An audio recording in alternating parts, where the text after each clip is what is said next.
अगर मैं आपसे कहूँ एक इंसान साल के 1.25 करोड़ रुपए कमाता है, तो आपके दिमाग में क्या इमेज आती है? लग्जरी विला, मर्सिडीज या फिर 5 स्टार होटल में पार्टीज? रॉन्ग। रियलिटी ये है कि 1 करोड़ 20 लाख रुपए कमाने वाला ये इंसान आज गुड़गांव में एक 4 BHK फ्लैट खरीदने से भी डर रहा है। इसके पास 7 करोड़, जी हाँ 7 करोड़ रुपए की कैश सेविंग्स है।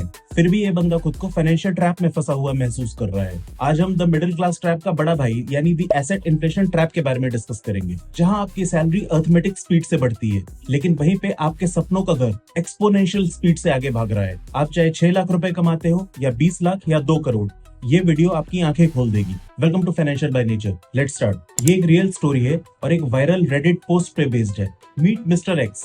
प्रोफाइल देखिए, क्योंकि ये कोई ऑर्डिनरी बंदा नहीं है। Education IIM Bangalore graduate, top tier. Age 40 years. Designation एक पब्लिकली लिस्टेड कंपनी में सीनियर मैनेजमेंट में। Family wife and mother, no kids. Bank balance 7 crore accumulated over many years. बंदे की डिमांड सिंपल है, इसको कोई महल नहीं चाहिए। He wants a simple 4 BHK builder floor in Gurgaon, like in DLF Phase 2 or Golf Course Extension Road, which is near his office. Sounds simple, right? भाई 1 करोड़ से ऊपर की सैलरी है, ले लेगा। लेकिन जब ये मार्केट में उतरा तो इसे फाइनेंशियल वर्टिगो हो गया। पर क्यों? Let's decode the math. सबसे पहले look at his rich salary. CTC ₹1.2 crore. लेकिन क्या ये पूरा पैसा इसका है? बिल्कुल नहीं। Welcome to the Indian tax system.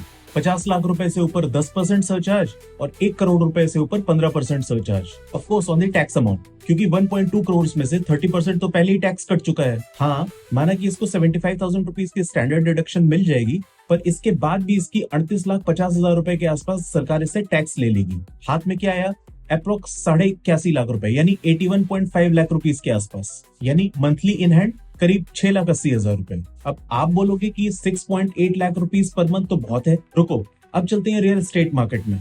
Gurgaon के पॉश एरियाज में DLF Phase 1, 2 ऐसे एरियाज में आज की डेट में एक 4 BHK बिल्डर्स फ्लैट का कॉस्ट करीब 5 से 7 करोड़ रुपए है। और अगर आप इसी में थोड़े और लग्जरी फ्लैट ढूंढो तो वो करीब 12-14 करोड़ रुपए के आसपास के हैं। बट वेट, 6 करोड़ का फ्लैट देख के खुश मत हो जाओ। स्टैम्प ड्यूटी एंड रजिस्ट्रेशन करीब 42 लाख रुपए, यानी 7%। अगर मैं इंटीरियर्स की बात करूं तो कम से कम भी पकड़ूं तो 40 लाख रुपए पड़ेंगे। भाई लग्जरी फ्लोर है, प्लास्टिक पेंट या कोई सस्ता वस्ता पेंट थोड़ी करोगे। फर्नीचर की बात करें तो कम से कम 20 लाख रुपए। Real final price 7 crore plus.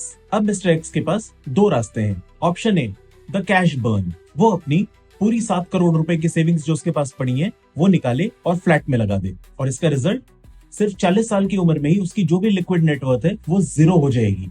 कल अगर जॉब चली गई या मदर को कोई मेडिकल इमरजेंसी आ गई तो क्या वो दीवारें बेचेगा? और रहेगा कहाँ? 0 liquidity at the age of 40 is like a financial suicide, especially अगर जानबूझ के की जाए। दूसरा ऑप्शन बी, मान लो वो 7 करोड़ रुपए जो उसके पास पड़े उसमें से 2 करोड़ रुपए की डाउन पेमेंट कर देता है और 4 करोड़ रुपए लोन ले लेता है। अब आप कैलकुलेशन देखो, loan 4 crore, interest 8.5% per annum, tenure 20 years, EMI बनेगी करीब 3.5 लाख रुपए पर मंथ। दिमाग लगाओ दोस्तों, इनकम थी करीब 6,80,000 रुपए पर मंथ, उसमें से EMI कट गई करीब 3.5 लाख रुपए पर मंथ। बचा क्या? रफली 50%। एक बंदा जो टॉप 0.1% अर्नर्स में से एक है, वो अपनी आधी सैलरी सिर्फ रहने के लिए दे रहा है। इसकी तो लाइफस्टाइल कुछ वैसी हो जाएगी जैसे एक 50,000 रुपए महीने कमाने वाले इंसान की होती है। I mean, hand to mouth. लोग बोलेंगे टैक्स बेनिफिट मिलेगा।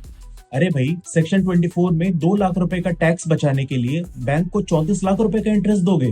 Well, that's a terrible math. इसीलिए वो डर रहा है। He is rich on paper but poor in property। देखिए, प्रॉब्लम ये नहीं है कि वो कम कमा रहा है, प्रॉब्लम ये है कि एसेट इन्फ्लेशन ने इनकम इन्फ्लेशन को बीट कर दिया है। पिछले 2 सालों में गुड़गांव में प्रॉपर्टी के प्राइसेस 67% बढ़ गए हैं, यानी 9700 रुपीज पर स्क्वायर फीट से बढ़ के करीब 16,200 रुपए पर स्क्वायर फीट हो गए हैं। क्या आपकी सैलरी भी 67% बढ़ी? नहीं, तो टेक्निकली आप 2 साल पहले से ज्यादा गरीब हो गए हैं, भले ही आपका अप्रेजल लगा हो। This is runner on a treadmill paradox. You run faster, but treadmill speeds up even more। तो सॉल्यूशन क्या है? हम सड़क पे आ जाएं? नहीं, 3 स्ट्रेटेजीज हैं। Choose wisely. Strategy 1, the rational renting, and this may be the maths winner. देखो, जिस 6 करोड़ रुपए के घर के लिए वो 3.5 लाख रुपए महीने की EMI देने को तैयार है, वही सेम घर आज की डेट में गुड़गांव में करीब 1.1 लाख रुपीज में रेंट पे मिल रहा है। मैथ देखो, rent a luxury house 1.1 lakh rupees per month. बचे हुए करीब 2,37,000 रुपए पर मंथ आप सेव कर सकते हो, या फिर इसी बचे हुए 2,37,000 रुपए महीने को आप म्यूचुअल फंड के अंदर इन्वेस्ट कर दो करीब 12% के इंटरेस्ट रेट पे 20 सालों के लिए, same as the loan tenure. Result जानना चाहोगे? ऐसा करने से 20 साल बाद आपके पास करीब 23 करोड़ रुपए होंगे। घर की वैल्यू शायद 20 करोड़ हो, पर आपके पास 23 करोड़ रुपए कैश में होंगे। And you know better, cash is the king, right? Strategy 2, the middle path. You know what? You can buy a 3 crore property in an emerging area. Dwarka Expressway, UER, Sohna, EMI, approx 1.7 lakh per month. Manageable. Rent it out and live in a rented DLF home. This way, you build your asset without killing your liquidity. Strategy 3. अगर आपके पास 7 करोड़ रुपए liquid है, time is on your side, यानी समय आपके साथ है। देखो, रियल एस्टेट साइकिल्स में चलता है। अगर अभी पीक पे है तो करेक्शंस का वेट करो, जब मार्केट गिरे तब स्ट्राइक करो। याद रखना दोस्तों, buying a house is emotional, renting is financial. सिर्फ 40 साल की उम्र में 4 करोड़ रुपए का कर्जा मत लो, वो भी सिर्फ सोसाइटी के प्रेशर में। आपकी सेविंग्स, आपका बैंक बैलेंस, आपकी फ्रीडम है। और ऐसे अगर रिस्क लेके बड़ा घर लिया तो वो एक गोल्डन केज हो सकता है। अगर ये वीडियो पसंद आई है तो इसे लाइक करो। अगर आपको लगता है कि इस वीडियो से किसी की हेल्प हो सकती है, ये वीडियो उसके साथ जरूर शेयर करो। और हाँ, अपने थॉट्स मेरे साथ कमेंट में जरूर शेयर करो। हमारे चैनल पे ऐसी इन्फॉर्मेटिव वीडियोस आती रहती हैं, तो चैनल को सब्सक्राइब कर लो। मैं मिलता हूँ आपसे नेक्स्ट वीडियो में, तब तक के लिए बाय बाय, जय हिंद।